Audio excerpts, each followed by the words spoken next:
졸음 방송을 해도 되잖아. 아, 그러셔도 돼요. 주말에는 출근을 일단 안 하시죠? 그걸 나는 안 하죠. 마음이 편하니까. 이거는 막 이렇게 상담하다 보면은 시간이 오버될 수가 있고 막 이러니까 네.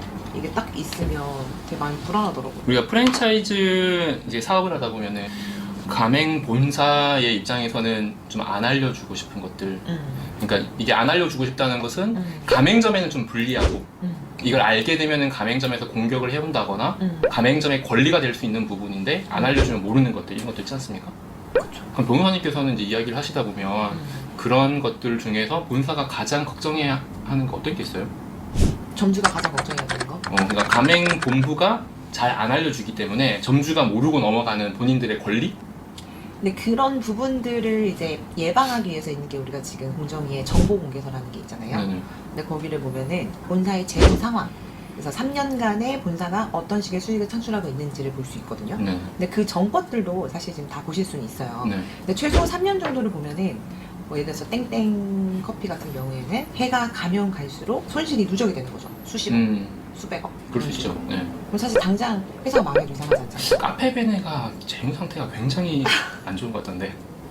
혹시 뭐 거래처거나 이런 건 아니시죠? 아니죠, 그건 네. 아닌데 네. 거기도 마찬가지로 이제 그럴 수 있고 이제 그런 사실 그런 거 좀 보여주기 싫은 부분이잖아요. 그래서 정보공개를 또 미리 안 주려고 하는 부분도 있거든요. 네. 그러니까 본사가 그렇게 좀 재무 구조가 안 좋다라고 하면은 그거는 좀 기만적 정보 제공이 되는 거죠.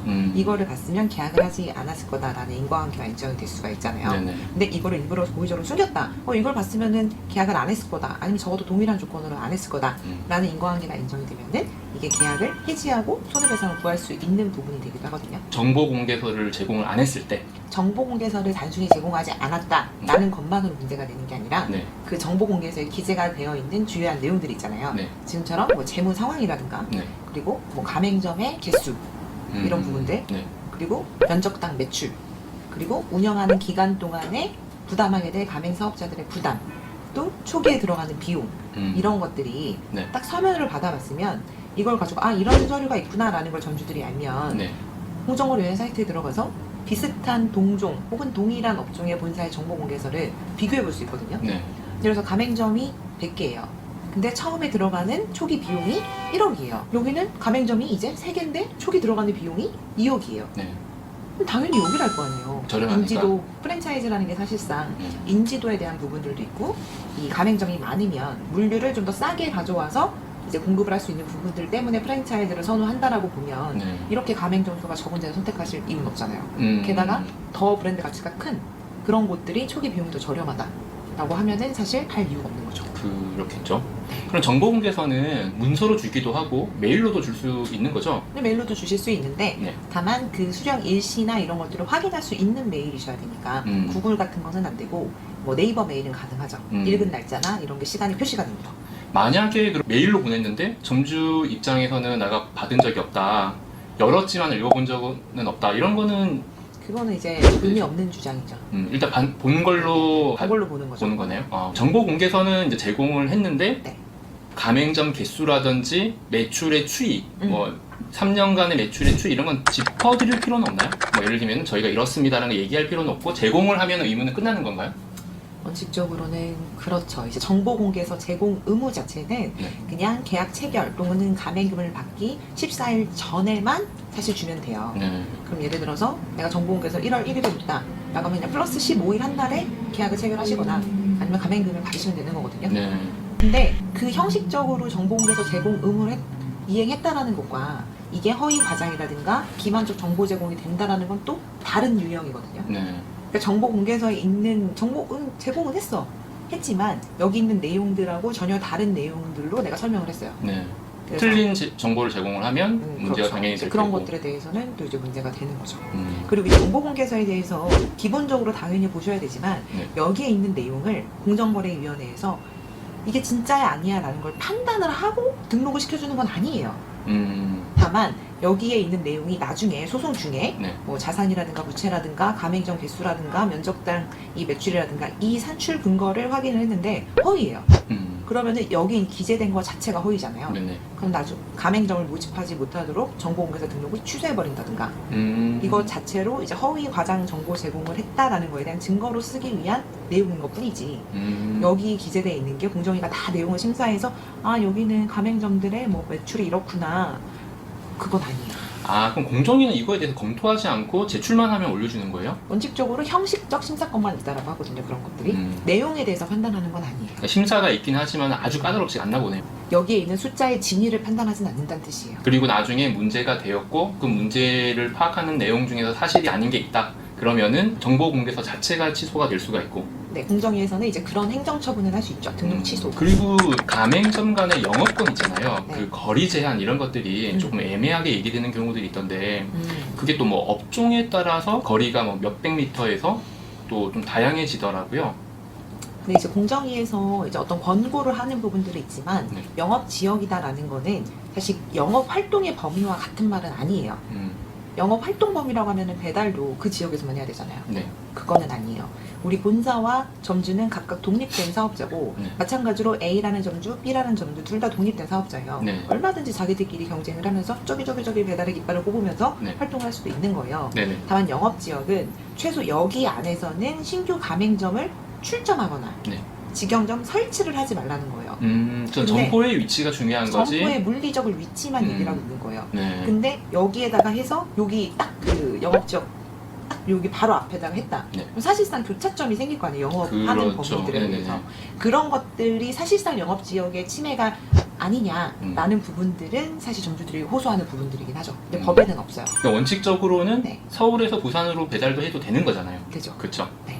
그런데 이제 가맹점 간의 거리는 네. 반드시 지켜야 된다. 맞아요. 물리적 그렇죠. 거리. 물리적 거리는. 네. 그게 뭐 업종마다는 다르겠지만 이제 정해주는 내용대로. 그건 아니요. 그건 이제 어떤 가이드가 있다는 것 뿐이지. 네. 그거는 가맹 계약마다 본사가 점주들하고 협의해서 정하는 거예요. 근데 최소 거리는 있지 않나요? 최소 거리는 그런 것도 없어요. 가맹 그래요? 한 본사가 A라는 가맹점과는 영업지역을 여기는 인구수가 많고 여기는 뭐 대학가고 하니까 여기는 그냥 반경 500m만 줄게 할 수도 있는 거고 똑같은 브랜드지만 외진 강원도다 네. 라고 하면은 몇 좀 더 줄 10km를 수도 줄 수도 있고. 있는 거죠. 네. 그러니까 본사가 제공한 그 거리는 지켜야 된다. 사실은 이제 소상공인들인데 그분들은 법률적인 부분이나 이런 경험이 많이 없잖아요.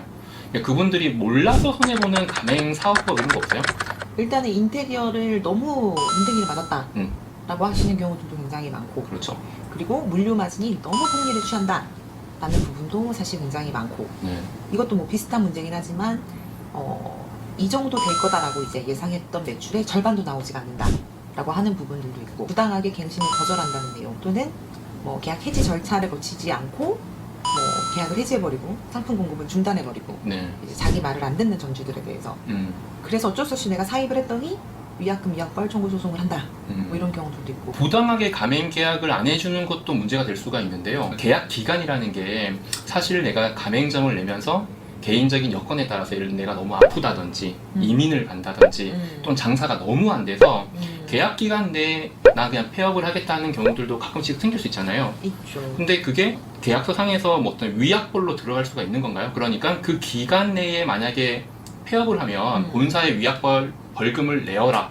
이게 들어갈 수가 있나요? 사실 본사 입장에서 본다라고 하면은 네. 이 부분이 되게 중요한 거죠. 네. 이제 계약서를 작성해 드리거나 할 때는 그런 부분들에 대해서 당연히 들어가시길 원하죠. 본사 입장에서는 네. 2년 동안 가맹점들이 우리 본사로부터 물류를 사주는 하나의 거래처가 되는 거고 그렇죠. 그죠? 우리 수익을 발생시키고 매월 로열티도 주고 물류 마진도 생기는 곳이기 때문에 최소 2년 정도는 우리가 이거를 받아야 된다라고 생각을 하고 본사에서 교육을 하고 지원을 했던 부분이 있으니까 당연히 폐점되기 원치 않죠. 또 폐점이 돼서 대부분 그 자리에서 간판가리를 해서 또 경쟁업체가 되시는 경우도 있고 네. 또는 다른 경쟁 브랜드에서 간판가리를 시키는 경우도 그런 있으니까 경우도 있죠. 더더욱 방어하기 위해서라도 계약기간 준수하도록 요청을 하시는 경우가 많고 네. 그걸 간접적으로 강제하는 방법으로 위약금이나 위약벌을 쓰시는 경우들이 많이 있는 거죠. 근데 뭐 일신상의 사유라든가 어떻게 부득이한 사정이라고 하죠. 네. 우리가 보통 법률적인 표현으로 부득이한 사정이 있는 경우에 상법의 규정이 있긴 있어요. 이때는 위약금이나 이런 거 없이 뭐 계약을 종료시킬 수 있도록 하는 규정이 있어요. 가맹사업법 말고 상법에서는 네, 그런 내용들이 있어요.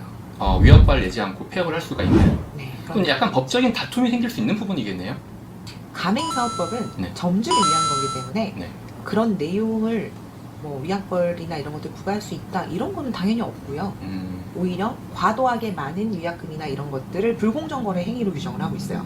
근데 이미 그 부분은 뭐 정보 공개서를 통해 가지고 있죠. 그 부분도 있어요. 네. 기간을 준수하지 않을 경우에는 우리는 이러한 위약금, 위약벌이 있다. 뭐 자정 매입을 할 경우에는 이런 것들이 있다. 경업금지 의무를 위반하면 이런 것들이 있다. 영업비밀을 침해하면 이런 것들이 있다. 다 정보 공개서에 나와 있는 부분들이에요.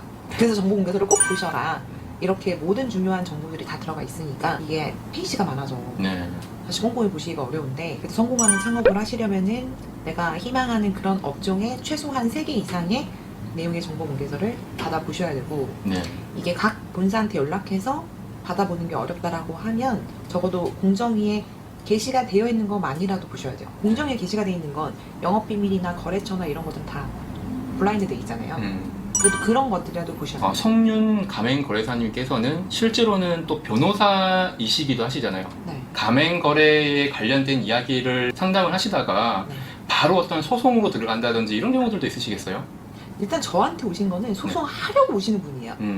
저는 기본적으로 변호사고 거기에 가맹거래사 자격이 하나 더 있어서 전문성이 이제 더 된 부분이기 때문에 네. 변호사를 찾아오실 때 대부분 소송을 하겠다라고 오시는 분들이 많고 네. 이제 오셨을 때 저희가 하는 거는 그분이 갖고 있는 증거에 대한 가치평가를 하는 거죠.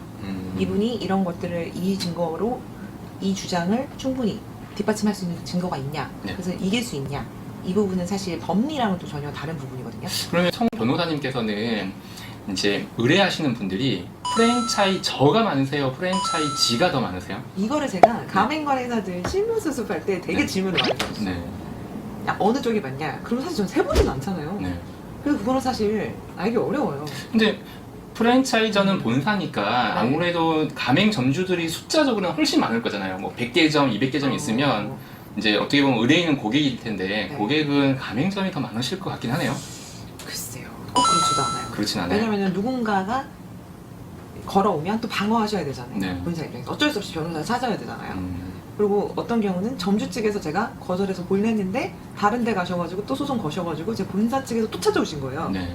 그래서 또 거기가 선임이 된 경우도 있어요. 음. 양쪽에서 다 찾아오신 경우들도 있어요. 오늘 주제가 사실은 가맹점들이 몰라서 당하는 어떤 가맹 사업법이 네. 없을까 이런 거에 대해서 이야기를 하려고 했는데 혹시 본사가 억울하게 당하는 경우도 없나요? 뭐 어떤 그런 사례들이 있지 않으셨나요? 본사의 억울함. 본사가 억울하다라는 거는 돈 안 주는 점주들이죠. 돈을 안 주면은 뭐 예를 그건 들어서- 어쨌든 상법에서 다 뭐 네. 미지급이 있다, 뭐 그쵸. 미수금이 있다 하면은 그렇게 다 네. 진행을 할 텐데 뭐 힘들다고 해서 정말 마진 없이 다 교육비도 면제를 해주고 가입비도 면제를 해주고 인테리어도 실비로 다 해주는데 조금 있다 정말 가판가리를 하는 경우도 있고 네. 아니면 정말 이제 부정한 목적을 가지고 본사의 딱 거래처라든가 레시피라든가 이런 것만 딱 취하고 딱 바꿀 목적으로 이제 들어왔다라고 생각하시는 분들도 있고 네. 근데 사실 그런 임원들 뭐 본부장이라든가 이사 직급이라든가 이런 분들이 그런 행동 때문에 본사에서 뭐 경업금지라든가 영업비밀 침해, 부정경쟁 이런 쪽으로 해서 소송을 걸고 싶다고 오시는 경우들도 있어요. 경업금지 얘기하셨는데 이제 폐업하시는 점주님이 이제 동점업계를 하고 싶어서 폐업을 하고 직계 가족에게 이름을 바꿔가지고 하는 경우는 그건 그 경업으로 볼 수 있나요? 그건 계약서를 잘 써야 돼요. 가맹 계약서에 경업금지 조항이 있잖아요. 네네네. 근데 이것도 제가 이제 강의하는 내용들에 보통 들어가 있기는 한데 계약 기간 중에는 가맹사업법에서도 경업에 대해서 금지하고 있어요. 네. 그러니까 당연히 하면 안 되죠. 계약 기간 중이니까요. 근데 계약이 종료가 됐어요. 뭐 합의로 종료가 됐든 뭐가 종료가 됐어요. 종료가 되고 나서 경업금지 의무는 함부로 하면 그건 직업의 자유를 침해하는 거잖아요. 그렇죠. 그럼 난 먹고 살지 마. 직업을 갖지 마. 난 자영업을 해야 되는데 동종을 하지 마. 이거 좀 과할 수 있죠. 근데 시간적, 지역적 이런 인적 범위를 좀 한정을 해가지고 네. 그 쓰면 유효성이 인정될 가능성이 더 높다는 거죠. 동점업이라는 것도 사실은 조금 기준이 동종까지는 애매할 것 너무 같긴 한데 넓죠. 그쵸? 동일 정도를 하셔야 되죠. 동일한 아니면 그거보다 더 좁게 한다라고 하면 네. 내가 쌀국수집이다. 네. 그러면 이러한 메뉴를 판매하는 어긋날 수 없는 메뉴를 딱 지정을 하면은 그게 동일로 들어갈 수가 있겠네요. 동일보다 더 어떻게 보면 좁은 거죠. 우리가 이제 한국 표준 산업 분류에 따른 업종으로 하면 너무 광범위하거든요. 그러니까 베트남 음식 하면은 벗어날 수가 있고 쌀국수 하면은 동일로 딱 묶일 수가 있겠네요. 그러니까 기준이 명확해지겠네요. 그러니까 본사가 꼭 지키고 싶은 주요 메뉴들이 있다라고 하면 네. 이런 것만 쓰지 않으면 거기서 뭘 해도 상관없어요. 이러신 경우들이 있어요. 네. 그럼 적어도 그 부분들에 대해서는 하지 않는 업무를 하는 걸 이제 허용이 되되 이거 부분은 이제 안 된다. 라는 것들을 좀 명확히 해두시면 그거를 위반했을 때 경감금지 가처분을 하실 수도 있고 그걸 위반한 것에 대해서 위약금이라든가 위약벌이라든가 이런 것들을 하실 수도 있죠. 마지막으로 변호사님이 상담하셨던 분들 중에서 가맹 점주님께서 가장 억울했던 사례 이런 건 혹시 없나요? 예를 들면 본사가 너무 부실해서 이런 억울한 경험이 있다 이런 거 제일 없나요? 억울한 상황이 뭐냐면 네. 변호사로서의 그거는 뭐 저희는 어쨌든 저희도 이제 날씨 신용평가랑 연계를 해가지고 사전에 재산 조회를 해본 다음에 가압류 해둘 수 있는 것들을 해두고 그 다음에 본안 소송을 들어가려고는 하는데 이게 이제 최근에 돼서 사실 저희도 변호사도 이게 가능했던 부분이라 근데 그 전에는 정말 복불복이에요. 이겼어요. 근데 파산을 하네? 재산이 없어요. 뭐 회생하는 경우도 있고 파산하는 경우도 있고 그런 경우처럼. 그렇죠. 그러면은 너무 화가 나시죠. 이겨도 정말 화가 나는 상황이 와요.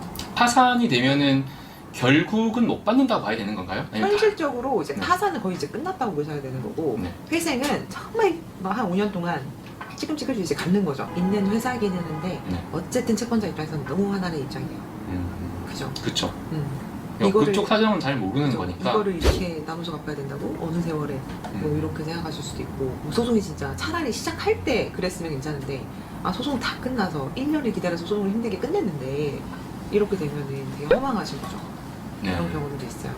이게 가맹사업법이라는 게 잘 몰라서 본인이 손해를 보더라도 보호를 못 받는 가맹 점주들도 많이 계실 텐데 근데 변호사님께서는 변호사업과 같이 하시다 보니까 되게 유리한 부분이 많을 것 같아요. 만약에 이거 영상 보고 변호사님한테 어떤 사건을 의뢰를 한다거나 이런 경우 이제 뭐 예를 들면 변호사 수임료 이런 것들도 있잖아요. 네. 이런 것들에 혜택 같은 거 있나요? 어떤 혜택?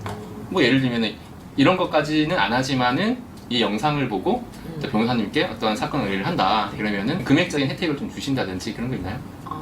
이해를 잘 못했는데 영상을 보고 오시면은 선임료를 좀 할인해 주시냐고요? 뭐 그런 그게 이제 직접적인 거겠죠.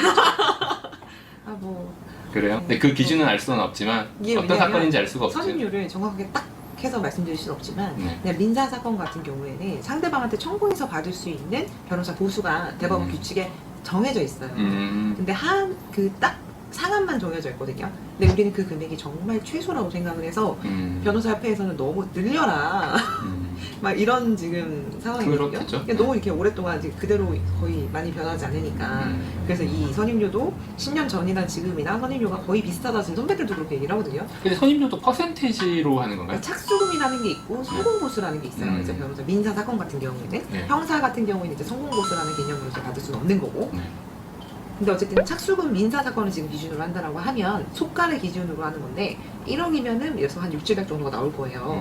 그리고 뭐 5억이 되면 10억이 되면 당연히 달라지겠죠. 네.